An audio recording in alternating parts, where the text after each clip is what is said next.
Hello, it's Pop Astro Live, and we shall give everybody just a little bit of extra time to find our broadcast this evening. So here comes the countdown, and then we're going to go into the show properly.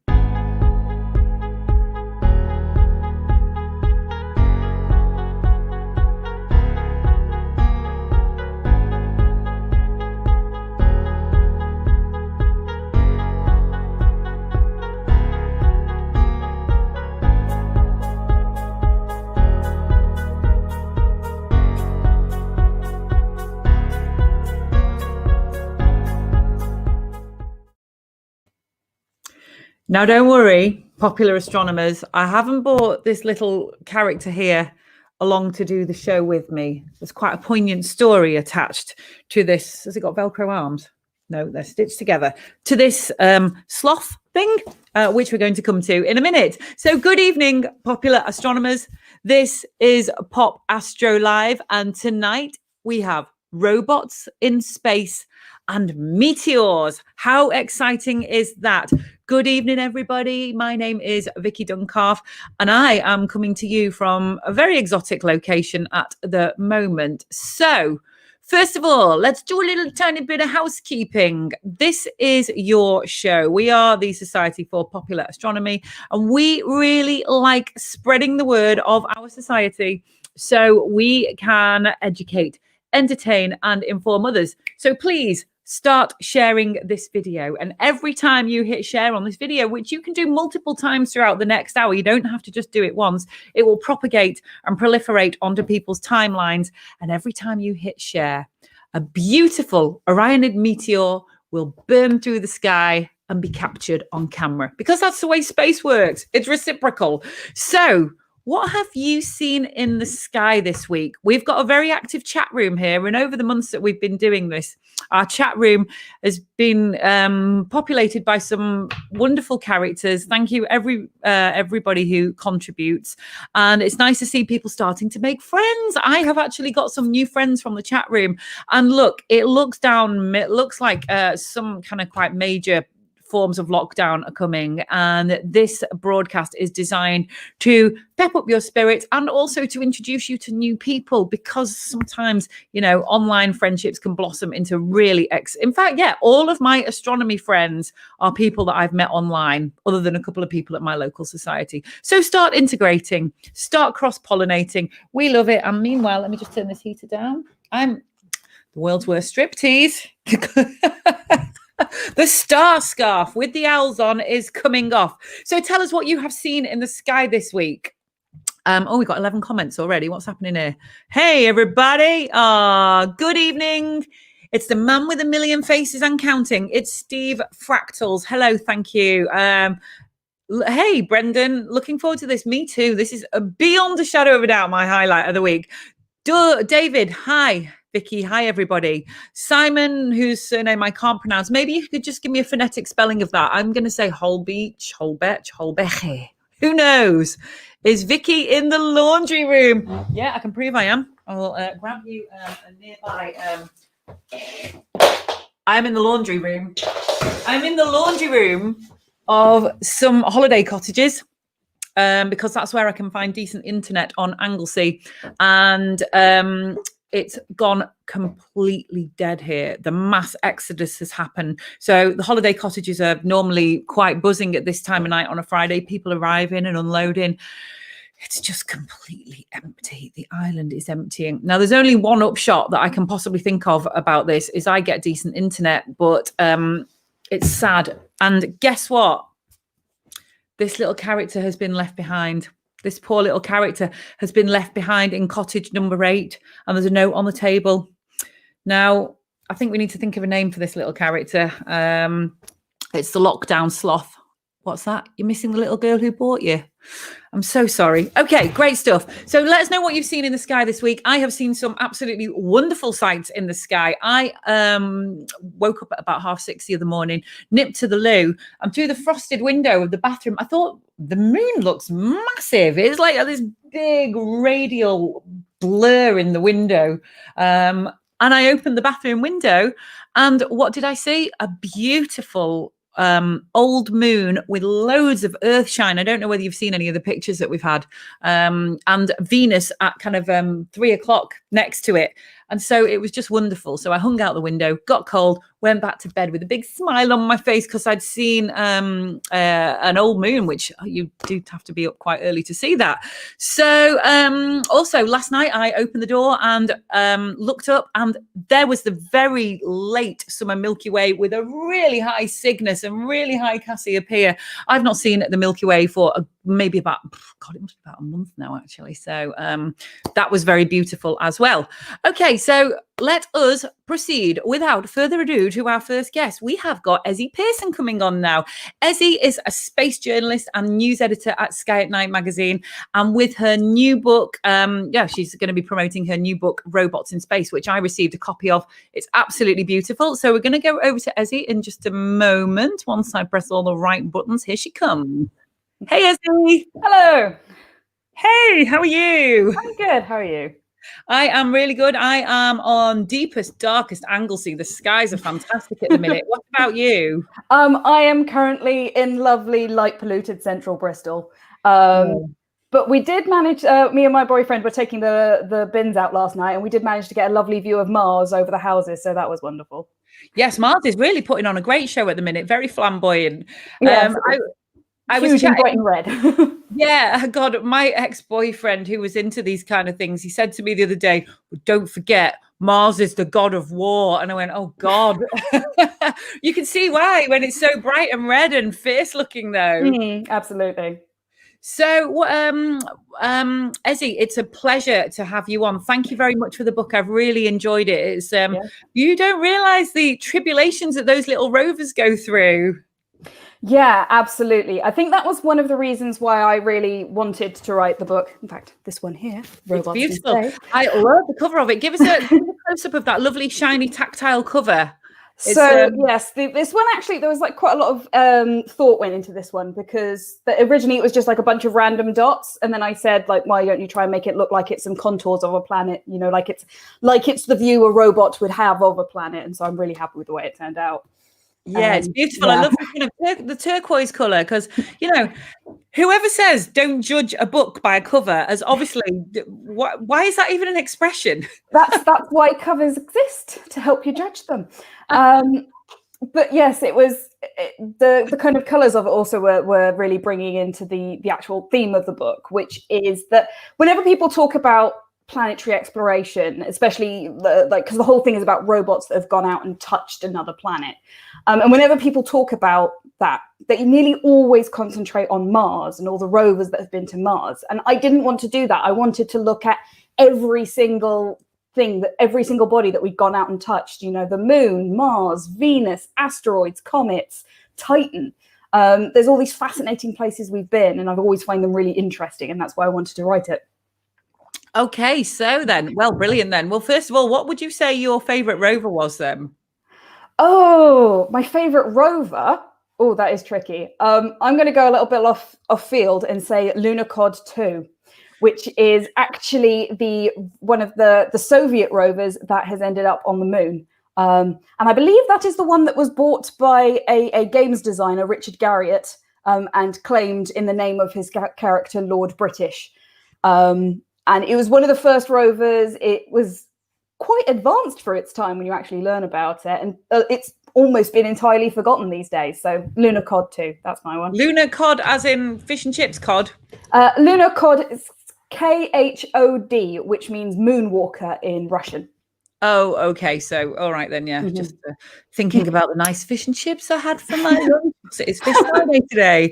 Ezzy, so what was the most unexpected thing you discovered whilst writing the book? Because I can assume you were, I've had to go at writing a very short book over lockdown, and fact overwhelm is like whoosh. Yeah, that was, I think actually that one of the best bits of writing something like this, is because I wanted to find the stories and the robots that people didn't know about. And so it was like digging through all of them and finding, missions that I'd never even heard of before. Like, I knew that the Soviets had been to Venus, but I hadn't realized how much. And I hadn't actually realized they'd sent balloons there, which was incredible. And, you know, especially given the recent news that we've had that there might be life in the clouds. So that's super exciting. But I think the one that made me just stop for a minute and go, you're what now? Was when I was reading about the launch of the Opportunity rover, which got cancelled, got delayed for bad weather. And then when the engineers went out to check the rocket the next day, they realized that a layer of the rocket had started peeling away, a layer of cork. Because apparently rockets that you send into space to other planets are layered with cork, Whoa. which just blew my mind. And this had come peeling away and almost caused Opportunity to not make it to Mars, which is just ridiculous to me, honestly. I just need to put my face back on. I'm pulling quite an amazed face here, actually. Like, what? So the cork, yes, I suppose it might mean it would float quite nicely. I think it was designed, it was like a thermal shield thing, as it distributed the heat and made sure that no one bit of the rocket heated up too much. And it did seem to be one of those things of like, even the people who made the rockets weren't entirely sure why they were still covered in cork. And I'm not sure if they still are. But yeah, but apparently they were sort of like out there with glue, frantically trying to glue the rocket back together so they could get the multi-million pound. Pardon? Was it Curiosity? This was Opportunity. So the second of the Mars exploration rovers. Yeah. Oh, okay. So in this book, I loved reading about the Soviet missions to Venus. This planet has been making lots of headlines recently after a potential biomarker was found there. So what future missions could be wanting to head back there to learn from this amazing discovery? That is like one of the big questions that they have at the moment. I know that there's a load of new ideas, and it definitely seems to be that most people have learnt from the Soviets and realized that getting to the surface is ridiculously hard. Like, even if you can build something that can survive the trip down to the surface, like the surface of Venus has a pressure of 92 atmospheres, which is the same as if you were about under a kilometer of water. And yeah, it's hot enough to melt lead. So pretty much anything you send there, you've got maybe a couple of hours. Possibly with today's technology, you might get that up to a couple of days, but it's not going to last terribly long there. So I think the sort of building on those successes from the Soviets, and people are now saying maybe we should look to the atmosphere, which is in fact where they think these interesting life things have. So I'm quite intrigued to see if, like, in the next edition of the book, whether one can include that we sent a new blimp to Mars or a new UAV, sort of like a drone or something, which is what they're planning on sending to Titan. So I'm very, very interested to see what's happening there and how they're managing to, you know, pilot a craft in a cloud that's made of sulfuric acid. Well, the minute I heard that there was potential life on Venus, I Googled the domain name lifeonvenus.com because I thought this is going to become quite a searched for term. Anyway, if you want to go halves on it, it's $4,000. Oh my goodness. So I was like, oh, I won't buy that. No. I could have bought life on Venus.space for 99p, but it doesn't have the same ring as lifeonvenus.com. Not quite. Excellent news. So, with so much going on at the moment surrounding human spaceflight, then why all the focus on robots? Partly because there is so much focus on humans at the moment. Everybody forgets the robots, and they've done incredible things. You know, without the robots that we sent out to the moon, they never could have done the Apollo landings. The Americans had the Ranger missions and the Surveyor missions, and nobody ever really talks about them. But everybody talks about Apollo. And so I think it's kind of like, it's nice to showcase the past and where we came from in order to look forward to the future.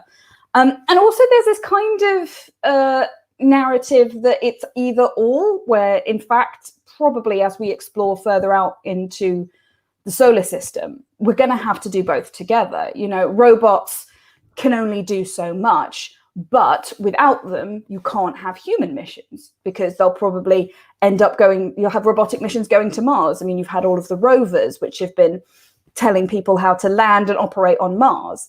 And then we'll probably have to send a bunch more missions to set up a base before we send people to Mars. But also, I just like robots. Oh, yeah, they are so cool. Can you do any robotic dancing? Can I? Maybe. It's about my limit. That's about it. Great stuff. So what would you tell me then, because we've got 2 meteor guests on in a little bit, and it made me starting to think somewhat misty-eyed. Oh, by the way, hello from Paulina Morton, one of our wonderful regulars. She's saying hello to you, Ezzy. Hello, Paulina. Excellent. Okay, so just starting to feel a bit wistful although people have been at star parties this month, actually, thinking about star parties and all the wonderful star gatherings I've been to. What was your favorite star party memory? I've got some lovely times at Solar Sphere and laying out on the grass with Kath from the SPA, Michelle Clark and Julian Onions lay back watching the Perseids, and it was just heavenly. Not technically a star party, but a couple of years ago, I was a camp counselor out in America. And it was such nice weather out there. We were right up in the Rocky Mountains, and we used to just camp out under the stars. And I remember there was us and there was me and all of the campers that I was looking after. And we were just looking up at the sky one night, and we just suddenly saw shooting stars coming across the sky. And because I'd completely lost track of time, and I suddenly realized, oh, it's mid-August. It's the Perseid meteor shower. Yay! And that was just like this lovely moment of just me and these children that I was looking after, and I could tell them all about what was gone up there in the atmosphere, and that was just a really nice moment for me. Oh, Ezzy, that's so sweet. Well, it looks like we're going to have a long, solitary winter for many of us. And I think Ezzy's book could be a perfect companion to those long winter nights. Yes. Where can we get the book from, Ezzy? Here it is, once again. Robots in Space by Ezzy Pearson. It's available from the History Press, but you can buy it through any good book retailer. Are you doing an audio version of it? Not yet. There's not in the plans, but I'm going to be talking to my publishers about that soon. Well, may the book fly off the virtual shelves. I hope so. And also the real shelves. Yes, it'll be a good. If you can get to a bricks and mortar store, it should be in there as well. Please do. Ezzy, it's been an absolute pleasure. Thank you very much for coming on, and good luck with everything in the future. Thank you. And you too. Okay, thank you. Bye. Bye. Robot dancing. That was great. Thank you so much, Ezzy. Let's take a look at... I didn't do plug the mug. For the first time in all my months of doing this, I didn't plug the mug. This beautiful mug, which is SPA branded, plug the mug, plug the mug, plug the mug, plug the mug, plug the... Guess what's in it this week?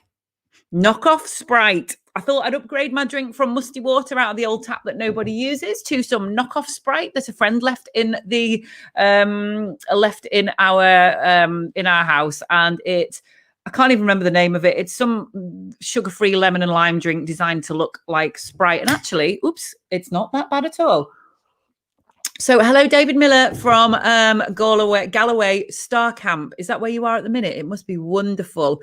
Greetings, Christopher from Arizona. It hasn't... All right, don't rub it in. Don't rub it in. Madeline Dunn says, hello, lady with the cat's eyes. I'm going to put this one on just because it's flattering me. Hello, evening, gorgeous Vicky. Thank you. I did have my hair done yesterday. It all adds to the overall effect. And my friend did my eye makeup for me. So, I'm feeling on fleek, as they call it. Lovely view of Mars. Hiya, John. Is that John from Highley Observatory? Possibly. Yeah, everybody's got a great view of Mars when it pops out from behind the clouds. What a wonder of the sky. Lots of planets to be seen this week. I've just seen it's Simon Hull Beach, I do believe. So thank you for just clarifying how to pronounce your name.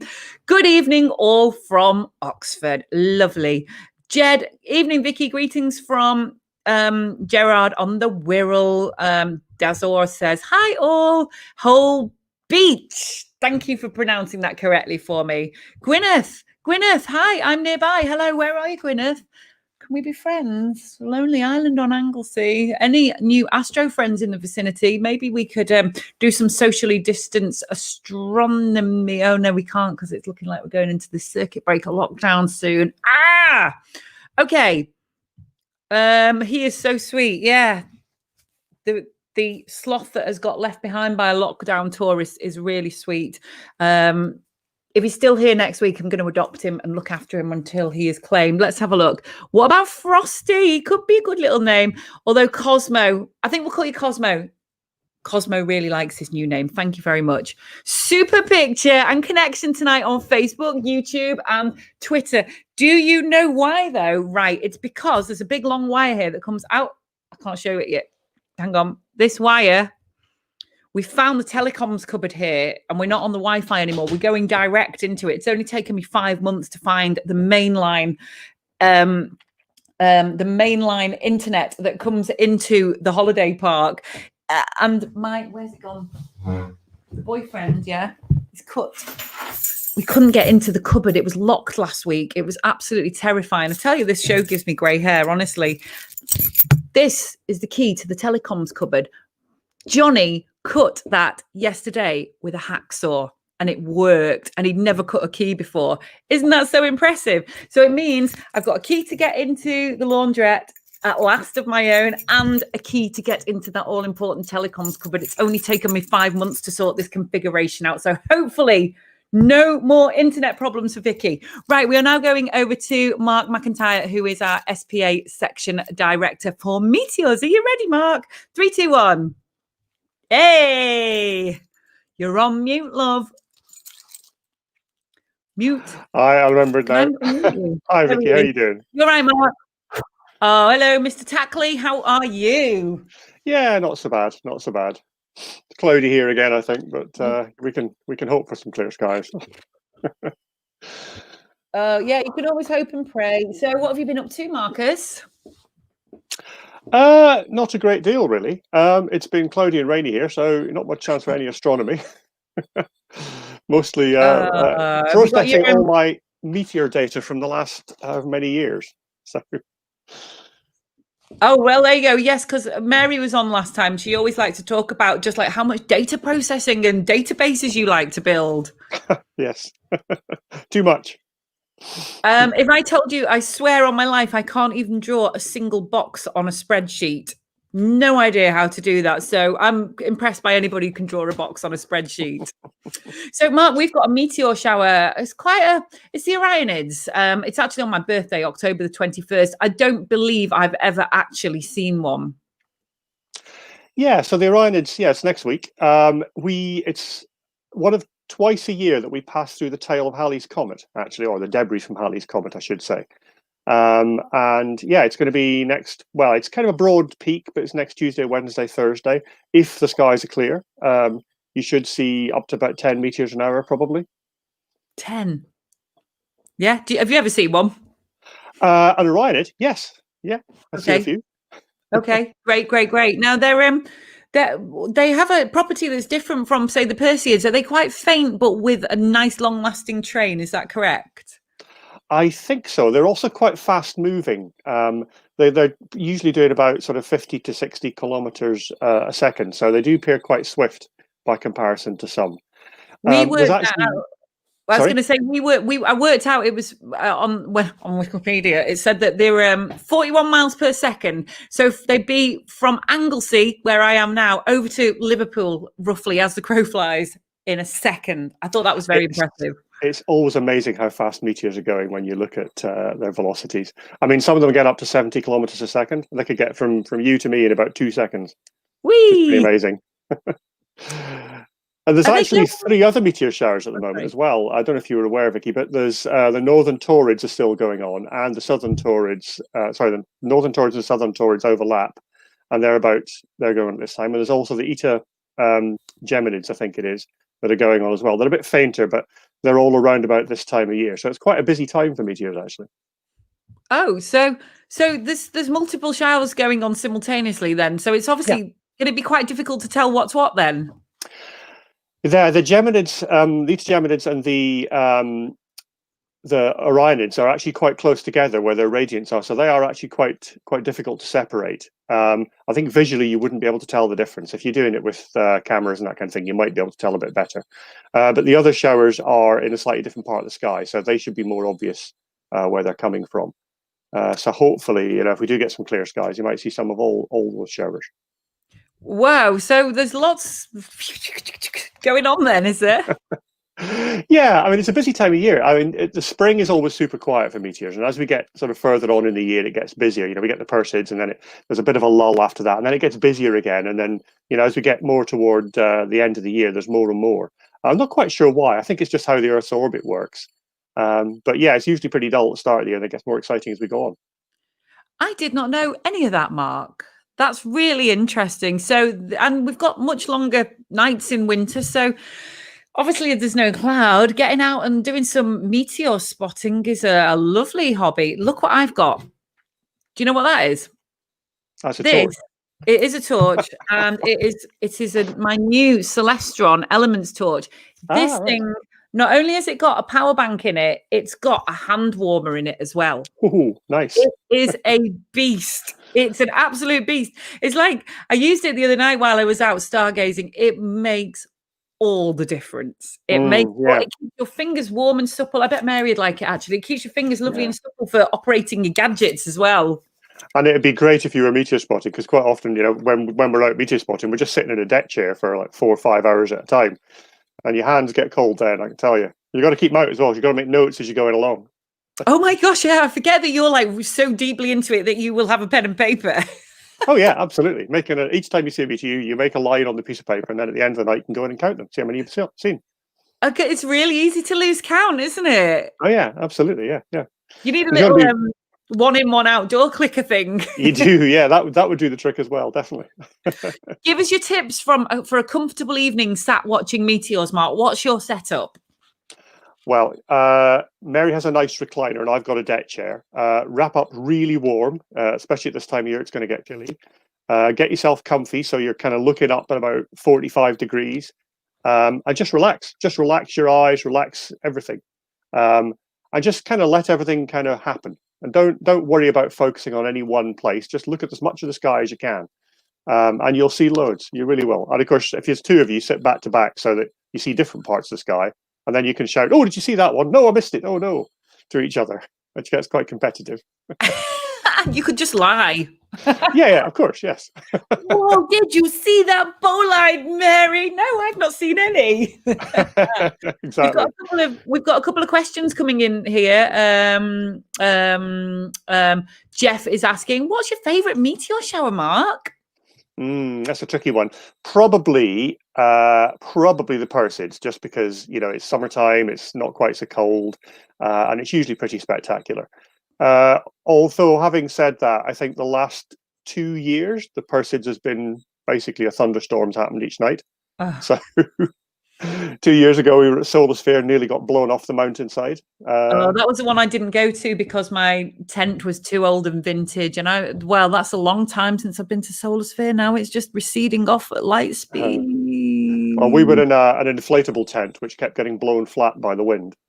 So we didn't see very many Perseids that time. What were your thoughts on the never mind all that. I want to know what your thoughts were on the inflatable tent. This is important. Oh, actually, it was fantastic. It was super easy to put up. It stayed, despite the fact there was 50-mile-an-hour gales, it stayed up. It got squashed flat onto our noses a couple of times in the night. But apart from that, honestly, it was amazing. I was really, really impressed with it. So I can thoroughly recommend them. Oh, yeah, because that place where Solar Sphere is held in Bilth Wells down in kind of mid-Wales is a very beautiful kind of unusual set of valleys and mountains around, and it really is a spectacular place to do your meteor watching from. Yeah, it's fantastic if you get a clear sky there. It's lovely. Oh, I miss it. So how's lockdown life treating you then, Mark? Well, it's okay, I guess. I mean, I work from home 5 days a week at the moment. So, I get a bit more time in the evening, I suppose, to do things than I do before. But apart from that, it's not really much different.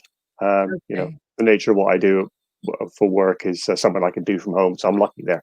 So let's just recap the Orionids. Where are they coming from? What do they look like? And how do we watch them? So they come from sort of between Orion and Gemini. The radiant rises about 10 o'clock at night, and the moon sets about 10 o'clock at night. So the best time to see them is after midnight. As I said, you might muddle them up with some of the Eta Geminids, which come from quite close to where the Orionids come from.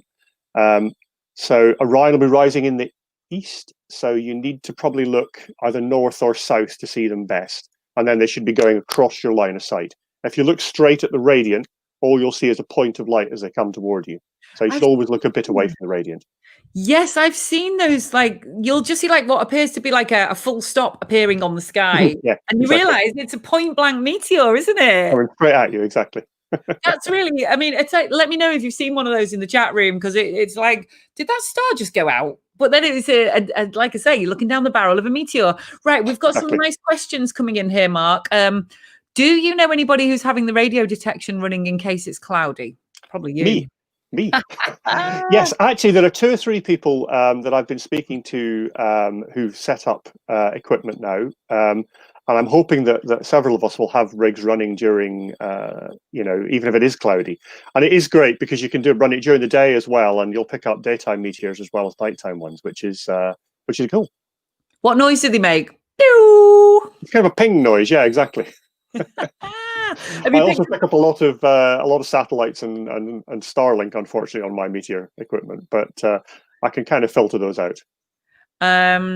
So Simon Holbeach is asking, hi Mark, would you still enjoy meteor watching if you didn't have... I know what the answer to this is going to be. Oh, absolutely. Yeah, I mean, even so, we've got all the cameras and gadgets, and that's mostly automatic. It just sits at the end of the garden and does its thing.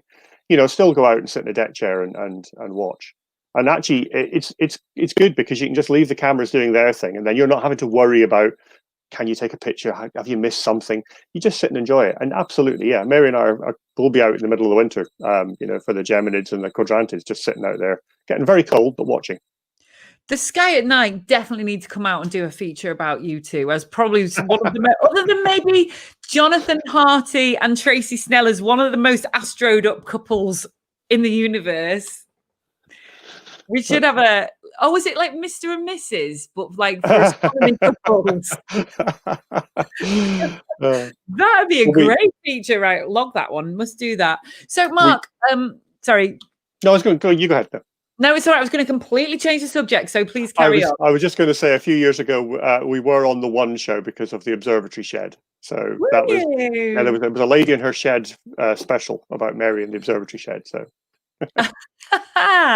So, Mark, you are one of the section directors of the Society for Popular Astronomy. So tell us all about what that means and why people should join, and what benefits are to be had by sending stuff into you. So what I do as a meteor section director, so I put out news articles on the website, and I write the Sky Notes saying what's going to be coming up in the next few months.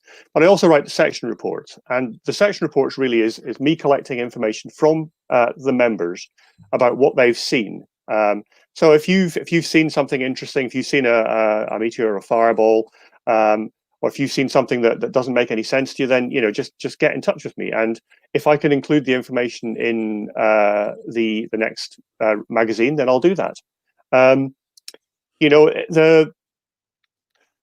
The meteor section is a good way to keep in touch with other people who are interested in meteor hunting. There's a lot of information now on the website about how to spot meteors, what to do with the information that you capture, how you can do some analysis of it. And I'm always able to help out. If you've got any questions, then just drop me a mail and I'll help out. So for £23 a month, you get our magazine every 2 months, and you get this access to this knowledge and first-hand experience from astronomers. And there's just no other kind of society or magazine that gives you this direct contact with people who are really interested in your particular niche of astronomy. Absolutely, yeah. And I think that is absolutely one of the key benefits of the SPA. We all love astronomy, but it really allows you to focus on your particular area, whether it's noctilucent clouds, whether it's aurora, whether it's, what are the other sections, Mark? Planetary, solar, the moon. Them the ones. Yeah, and you can submit your photos and get your name up in paper. Oh, there's someone upstairs. I thought I was all alone. It's either a tourist or a ghost has come back for the sloth. You're not having Cosmo. Mark, it's been an absolute pleasure to have you on, but I think someone's come in for my sloth now. Got to hide him. Lovely to speak to you again, Vicky. It's a pleasure, Mark. Give all my love to Mary, please. Will do. And you can have some too. All right, bye. Bye. Bye. Bye. thought I was all alone here in the holiday cottages and there's noises upstairs. I think someone's just come back to have their tea. So great. £23 a year. Did I say the wrong price? I'm so sorry. I do get rather excited. On my very first broadcast, I did actually say £23 a month. So I've probably done that again. I do apologise.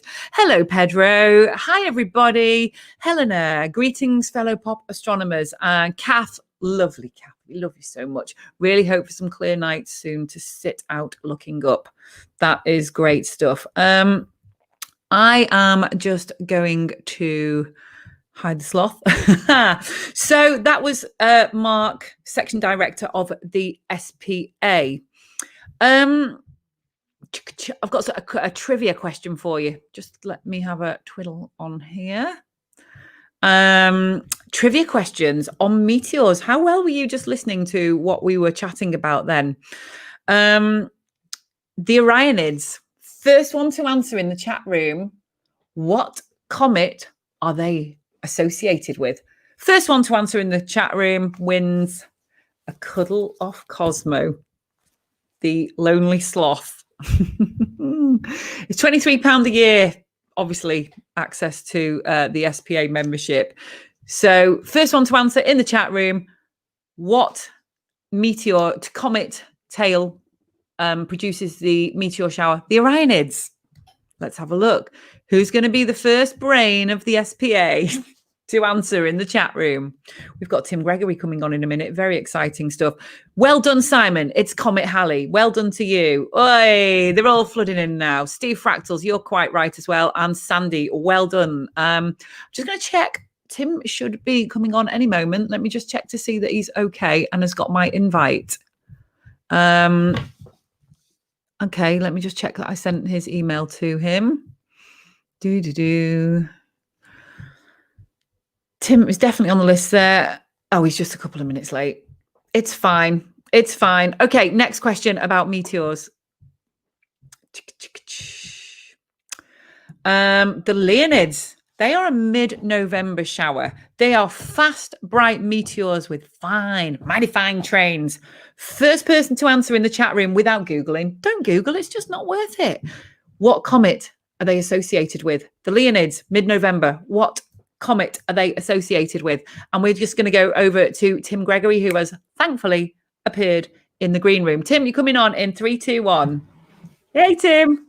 Hello, good evening. Can you hear me loud and clear? You are very loud and clear. This is introducing Cosmo the sloth, who's been left behind by tourists deserting Anglesey.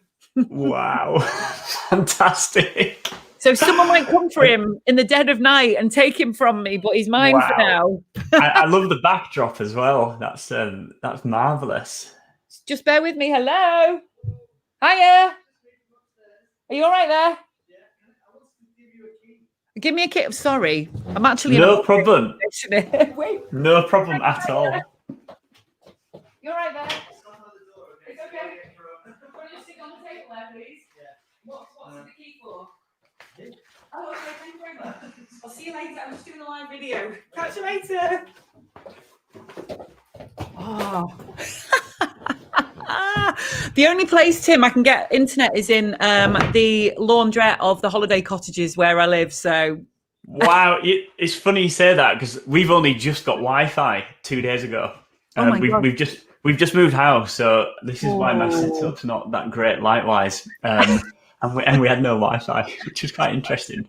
Well, I've gone 5 months trying to find decent internet here on Anglesey and finally found it, Tim. So there you go. We can see your lovely face now. Great. So, Sometimes there we go. Where have you moved house to, Tim? So we've moved house to Cumbria, of all places, where on the little bit of coast between the national park and the sea, which is quite nice. So you got some decent dark skies there. Oh, it's wonderful. We've just been looking at Mars actually. With it's wow, it's so bright at the moment. You can almost tell it's a planet without even binoculars. You can kind of convince yourself, yeah, that's definitely not a star. Oh, do you know what? I've just realised I've not looked at it in my new telescope yet. So yeah. Oh, you're in for a treat. Oh, that's so exciting. Could you reckon I could see the poles, do you reckon, in my little telescope? Probably not. I would have, you know what, I bet you probably could. it's so close at the moment. You don't need that big a telescope to see the poles. Now, I don't have a telescope with me at the moment. It's still back at my mum's house.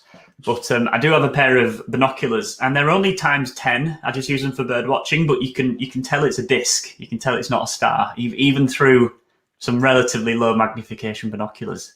I just can't believe it's not occurred to me to look at Mars through my telescope. Just with the naked eye has been dazzling enough to kind of, wow, too exciting.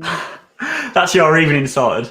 Yay, hopefully. Okay, so Tim, you are an undergraduate geologist by training who turned attention from rocks beneath our feet to rocks from space after an internship at NASA's Johnson Space Center. I bet that was groovy, wasn't it? It was amazing. I still can't quite believe that happened, in all honesty. It was unbelievable. Right. Some of the stuff that was there. I got to go in the Apollo Curation Lab, which was a real highlight, seeing the rocks that the lunar field geologists brought back. It was amazing. I'm rubbing my thighs.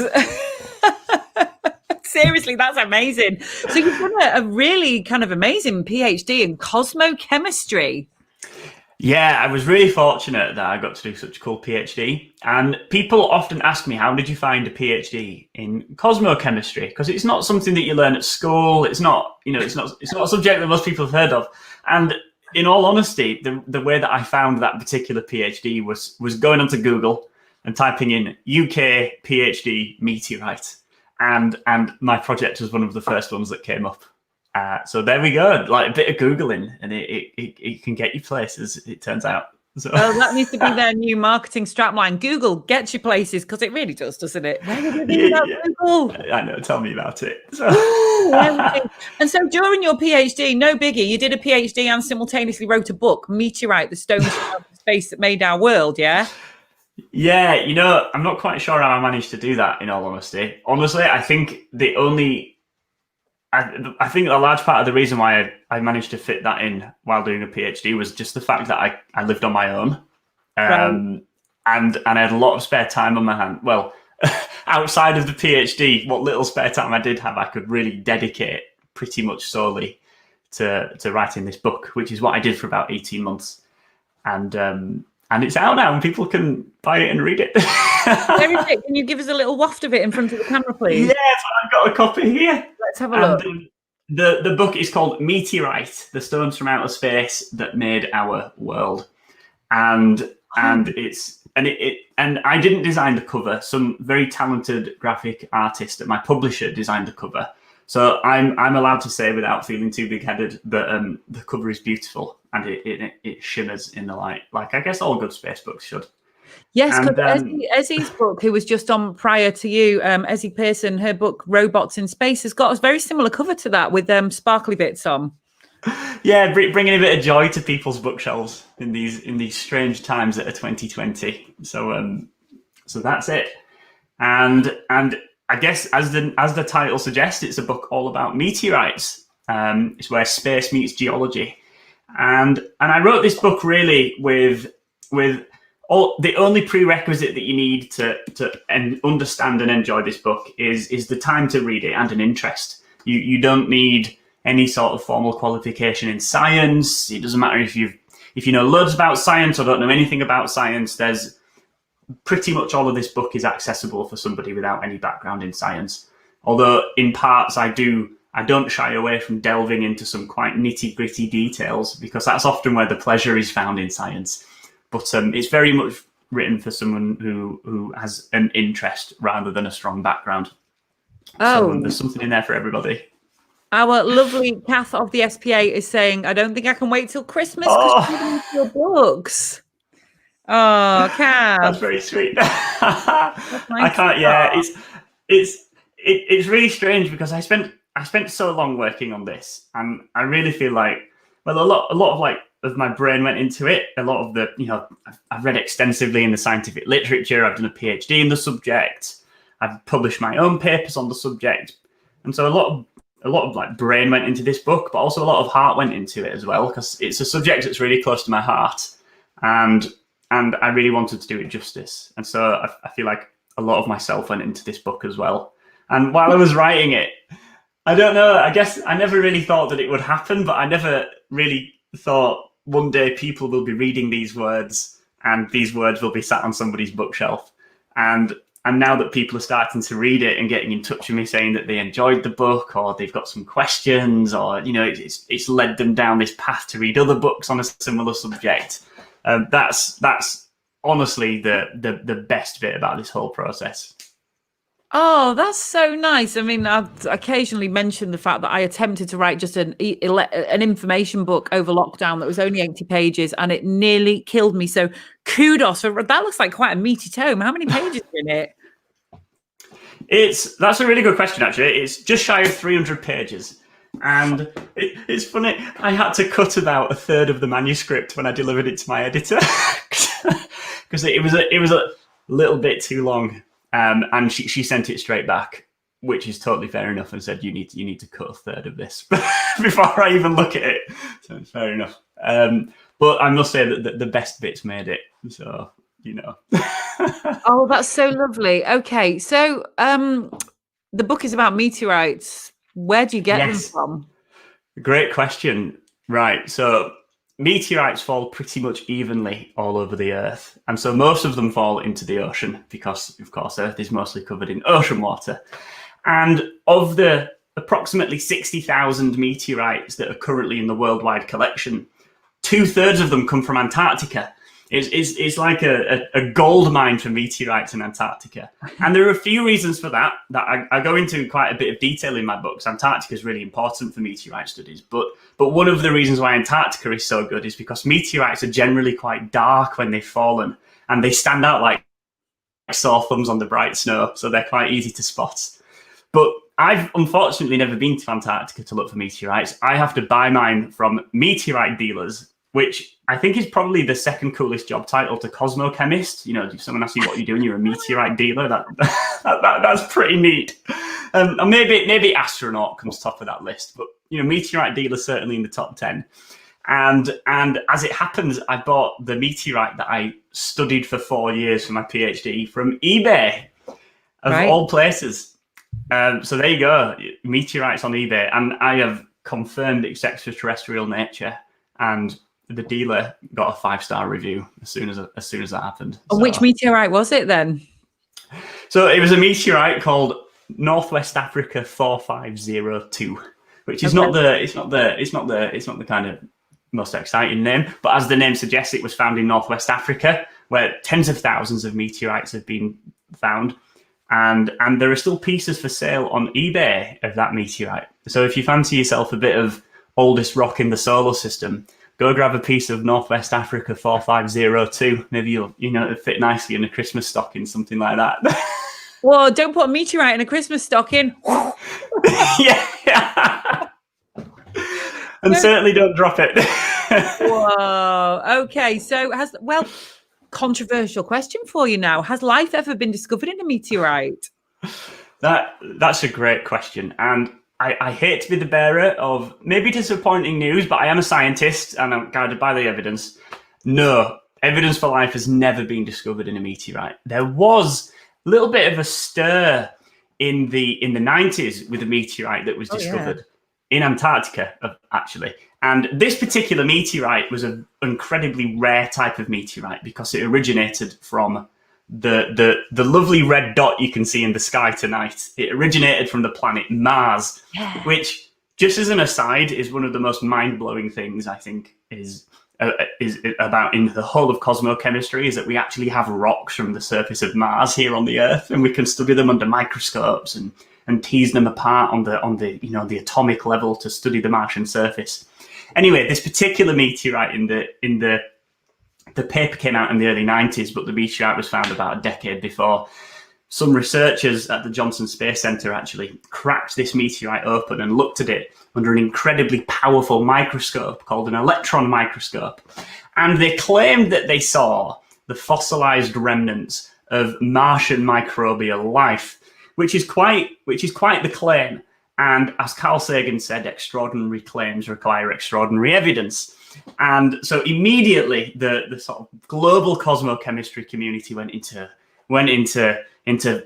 first gear, zooming away, studying this one particular meteorite. And the consensus is that actually no, the Martian fossils are not fossils at all. They're simply an artifact of how we prepare meteorites in the lab, which I think really goes to show that the story of a meteorite, it wasn't just written, 4.5 billion years ago in the deep past. The story of meteorites is still being written, and we humans can inadvertently write our own stories in them, and we have to be very careful that we don't trick ourselves. So you've got to be super careful with them.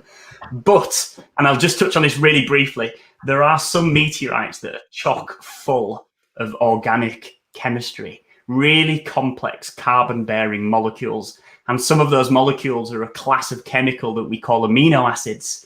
And amino acids have got the nickname the building blocks of life, because they're the molecules on which proteins, they're the building blocks that proteins are made out of.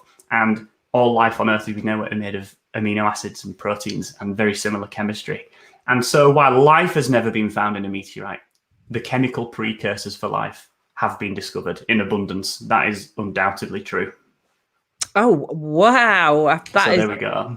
I'm just trying to cast my mind back. I'm about to lose so much credibility here. There was the guy who wrote the Da Vinci Code, Dan Brown, there was a book, about a meteorite. Angels and Demons, is it?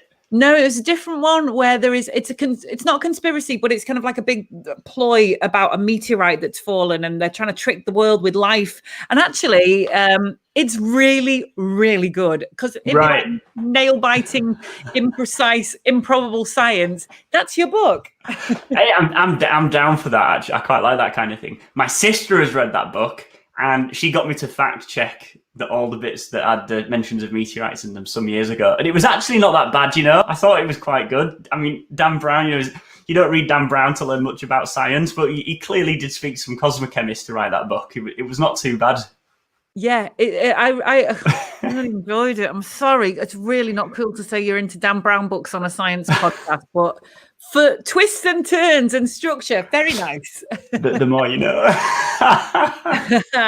Right, then we're getting some questions in for you now, Tim. What's the biggest meteorite ever found? Ooh, that's a great question. So the biggest meteorite ever found is one called Hobber in South America. And this one, the important word is found, because this one was actually discovered underground. It wasn't seen falling, or at least if it was seen falling, there's no record of it falling. But one of the largest meteorites that ever fell, coincidentally fell a few months before the Apollo astronauts went to the moon for the first time. It fell in the February of 1969, and it's called the Allende meteorite. And it fell just south of the US border in Mexico, quite close to where the Johnson Space Center is, or I guess at least close on sort of American scales, because they think nothing of an 8-hour drive, whereas we Brits, we kind of think, oh, or at least me, I think 8 hours is a long time. But this great giant meteorite fell out of the sky above Allende in Mexico a few months before the Apollo astronauts went to the moon. And it was at least 5 or 6 tons, that meteorite. And to this day, the Allende meteorite is the most studied rock in the whole of science. And lots of brand new discoveries came from it. And it currently defines the age of the solar system. So that was kind of fortuitous that it fell just before the Apollo astronauts went to the moon. Oh my gosh, I'd never even heard of that one. That sounds so amazing. I'll have to Google that one. Thank you, Google. Right. Yeah, it's an incredible rock, and it's one of the biggest. It's tons, this thing. Absolutely How huge. big would about a 6-ton meteorite isn't actually all that big, actually, is it? It's funny you say that. Just this afternoon I went to my local stonemasons, because I'm actually after some big rocks for a home project, and it's actually surprising how small a 10-ton block of rock is. They're actually not that big. It's maybe like the size of a large car, an SUV sized rock in a few tons. But when they're traveling at 20 kilometers per second through the atmosphere, they come with quite a bang. Actually, I've got a question to ask about meteors. Right now, when the Earth, are they actually going at that speed in space, or is it the Earth crashing into them that makes them appear to go fast? Right, that's a great question. So the answer is both, and it depends which side of the Earth they fall into, and so it's all about the relative speed, and so it depends really. It depends on two things really. It depends on the orbit of the meteor of the rock itself around the sun, and it depends it depends. So you can imagine if you're traveling down the motorway at 70 miles an hour and there's a car that's traveling next to you at 71 miles an hour, compared to each other, the other car will just very slowly pull ahead of you, even though you're traveling quite fast relative to each other. You're not traveling that fast. Whereas if you're traveling at 70 miles an hour and the other person is traveling at 71 mile an hour, but you're going in opposite directions, that's some serious relative speed. And it's much the same with these meteors, which is why they're the most spectacular in the small hours of the morning. And that's because the side of the Earth that you're stood on just before dusk is the side of the Earth that's pointing forward in the Earth's orbit. And so any meteors that fall to the Earth sort of in your line of sight of the direction of the Earth at that time are traveling at the highest relative velocity. And so they burn the brightest. Oh, you see, this is why I love science talks. I did not know that. So when's the best time for super fast, bright meteors then? Small hours of the morning, which is, I don't know, it's either a terrible time or it's the best of times if you're a real night owl or a really early morning person.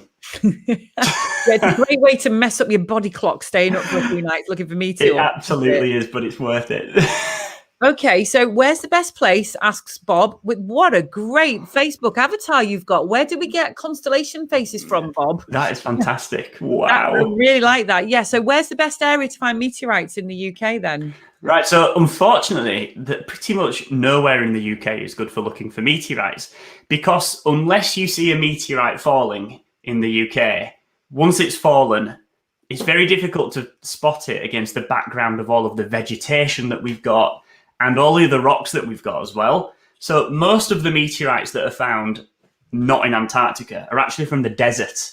And that's because there's basically no vegetation in the desert. And if you find a rock in the desert, there's nowhere else it could have come from but the sky. Whereas in the UK, there are about 22 British meteorites, depending on exactly how you count them. There are a few. Yeah, there aren't many. And all of them that were seen, almost all of them were seen falling. And the eyewitness accounts from the times are absolutely fascinating. As part of writing my book, Meteorite, I went back to all of the original newspaper archives to look at the eyewitness accounts of these rocks falling. And most of them actually punched holes in the ground and were buried instantly. They buried themselves into the ground several feet and didn't really leave that much of a hole. And so unless you see one falling, it's pretty much lost. You could have one in your garden right now, Bob. But you would never know unless you turned over the whole garden. And I wouldn't recommend looking because the chances that one has fallen in your garden is incredibly slim, unfortunately. And so one interesting thing, though, that might fill you with a little bit of optimism is that we're well overdue a meteorite in the UK. There hasn't been one since 1998. And the average time between meteorite falls before then was about every 15 years-ish. So we're overdue a meteorite fall in the UK. Let's hope it's of a nice, manageable size. Let's hope it's not several tons, or at least if it is, it doesn't hit anyone's house. Yeah, fair enough. Now, I tell you what, I know what my answer to this next one is. Simon is saying, at school, I wanted to lick a meteorite.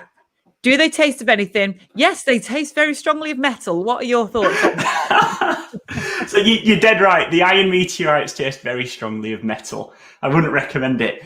But, you know, there is this class of meteorite that I spoke about that contains all of these organic compounds, the ones that contain the building blocks of life as we know it. I've never tasted one, but I have smelled one, and they absolutely stink to the high heavens, which is maybe the last thing you would expect a rock from outer space to do. I was fortunate enough at the Johnson Space Center six summers ago now, gosh, time flies, to slice open one of these rocks that contains these organic compounds. And the first thing I did was smell it. And it really, really smelled a bit like a cross between damp towel and wet dog, something like that anyway. And there are written accounts that go back hundreds of years of this particular type of carbon-rich meteorite falling. And they're often accompanied with eyewitness accounts, along with their nose witness accounts, because when these rocks fall, the aromas of the organic molecules in the rock are quite pungent and strong, and you can really smell them, which is super weird for any rock, but particularly one that came from space, these are probably the strangest of all rocks that we know of that contain these organic compounds. They're truly odd things. Okay, well, Tim, finally, I can't remember whether it's the aurora or meteors. Some people say they make a noise. Right, so it's not very well understood if meteors make a noise, but I think they probably do from what I've read of the historical accounts of meteorite falls. They certainly make a noise if they're big enough and they explode in the sky. That kind of goes without saying. These huge ones, they often explode, and you can hear them when they land. But just ordinary shooting stars as well. There are quite a few accounts of the noises that they make, a sort of a hissing noise and a sissing noise was the exact word that we used in a really old account from a Scottish meteorite fall in the 1800s. So I think, although I've never personally heard it, I have no reason to think that these people were lying. So yeah, they make a sissing noise. That's my expert opinion. So we, according to our section director, Mark McIntyre of the SPA, we've got quite a lot of kind of cross-pollinating showers going on over the next couple of weeks. Winter is a great time to see them because of the longer nights and just because of our potential place in orbit. And the small hours, great news. Small hours, there we go. So keep an eye out. And, if any of them land, please do let me know. That would be great. Tim obviously deserves first dibs on this. The scoop, don't you? You want to be there while that hole in the ground is still sizzling. Yeah, and a lot of the accounts say that they're still warm as well. One of the accounts that I read said that it was as warm as freshly milked milk. I wouldn't know what picture that was. So there we go. Yeah, me, I have no idea either. But there we go. Tim, can we just have one last plug for your wonderful book, please? Your labour of love, please. So this is a book by me, Tim Gregory, and it is called Meteorites, the Stones from Outer Space That Made Our World. And it's a real celebration and a deep dive into the science of meteorites and all that we've learned from them. And there's something in there for everybody, from the real science enthusiasts all the way to people who have no background in science and have never read a science book. So if you do pick up a copy, I'd love to know what you think about it. And are you doing an Audible version of it as well? We've done an Audible version of it, and I got to record it as well, which was really amazing. I got to go to Sheffield for a couple of days during lockdown and do a socially distanced audiobook recording. And it's available on your favourite ebook reader as well. So it's on Apple Books and Kindle and all that sort of stuff. So how long did it take you to do the reading? It was 5 days of recording at the end of it. Which was my throat was about ready to give up. You need an SPA mug to keep your tubes lubricated, love. Absolutely. Maybe for book number 2, I'll let you know, a bit of hot water and honey. Oh, thank you so much. It's been absolutely gorgeous having you on, Tim. Thank you so much, and good night. And I wish you many wonderful book sales. Okay. Thank you so much, Vicky. Happy viewing of the skies, and happy viewing, everybody. Keep looking up. Tim. Bye. Yeah. Bye. Good night. Bye. Oh, wasn't that lovely? So thank you very much. Please share this video if you're watching the rerun. I hope you enjoyed it. Please support Ezzy and Tim with their books, Robots in Space and Tim's Stones from Outer Space, I think, without having my script up. Thank you. Yes, thank you, Simon Holbeach. They were great guests tonight, all three of them. If you've got any special requests, let us know, because we take requests. We'll find you the very best guests. Thank you, Tim. Thank you, Pedro. I'm going to go now. The pub's open for an hour across the road. My favourite pub. Going to go and have an alcohol-free beer there before lockdown comes to North Wales. Good night from Vicky and Cosmo. It's been wonderful to educate everybody about astronomy on behalf of the Society for Popular Astronomy. Oh, and I'd just like to say a huge, immense thank you to, well, you can see the towels there. That's what's at the end of the universe, is some towels. I'd just like to say an immense thank you to Robin Scadgel and Paul Sutherland of the SPA, who have helped me out immensely with this broadcast. They do so much work behind the scenes, so much troubleshooting, so much technical help for me, lots and lots of emails. They help me find guests. Paul sends me lots of lovely sarcastic emails. Love them, Paul. Keep them up. Thank you so much for letting me do this. Oh, thank you. Yeah, it has been really good. Good night, Vicky and Cosmo. Great guests again. See you all later. Good night.